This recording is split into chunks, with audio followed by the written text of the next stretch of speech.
just want to go sailing. 2, 3, 4.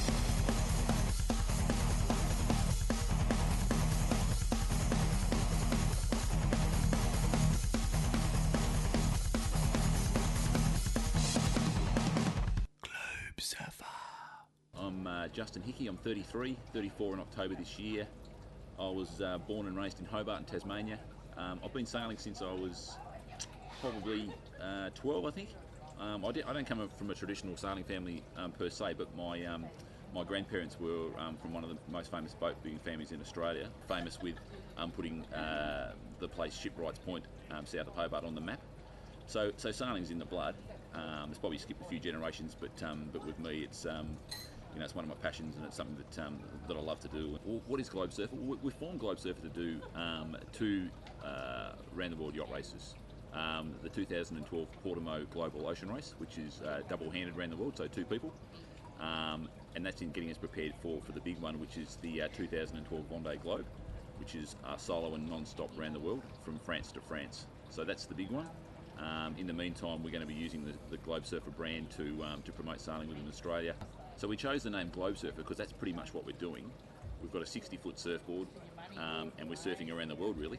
So yeah, hence the name Globe Surfer. We were really fortunate to have some great industry professionals involved in Globe Surfer. My co-skipper is a guy called John Bankart, twice sailed around the world. Currently holds the around Australia record attempt two-handed with another great Australian yachting legend, guy called Kanga Birtles. Also really fortunate to have a guy called Roger Badham, whose nickname's Clouds, on board. He's a meteorologist. Is probably the most famous yachting meteorologist in the world. He currently works with Team New Zealand in the America's Cup. So he's on board and he's providing us with some pretty good advice and some ongoing training as to where to position ourselves when we're actually sailing around the world. So we're really fortunate to have him on board as well. I've got a guy called Dr. Claudio Stampy on board as well, and he's a sleep expert. So when you sail short-handed and solo around the world, sleep is really important. So it's never a normal day when you sail. So you sort of nap 10 minutes every hour. It's very rare that you get over an hour's sleep at a time. So to learn, and fatigue I suppose is another big thing as well. So you need to take advantage of taking power naps whenever you can. So we've got a great admin team there as well, which is really important when you're the off-water activity is just as important as the on-water activity in this type of sailing. The on-water activity for us starts this year. We're going to be doing the Around Australia record attempt two-handed. In January we'll do Scandia race week in Geelong, some other offshore training probably between Tasmania and New Zealand for some long ocean passages, as well as doing a qualifier, a 2,600 nautical mile qualifier for the Portimao Global Ocean Race, which is the first round the world race that we're participating in. Starts on the 31st of October from France, heads to Cape Town.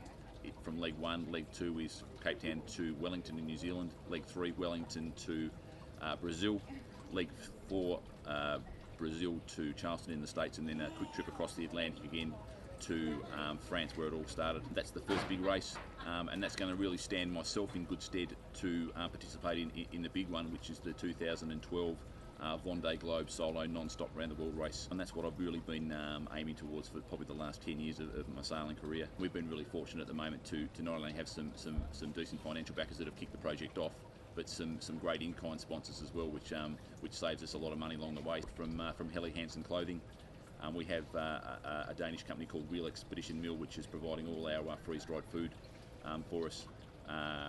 Regent Gold Line Lager is putting in some financial support, as well as No Agent Here Property Portal, and Roaring Lion Energy Drinks from the United States is kicking in as well.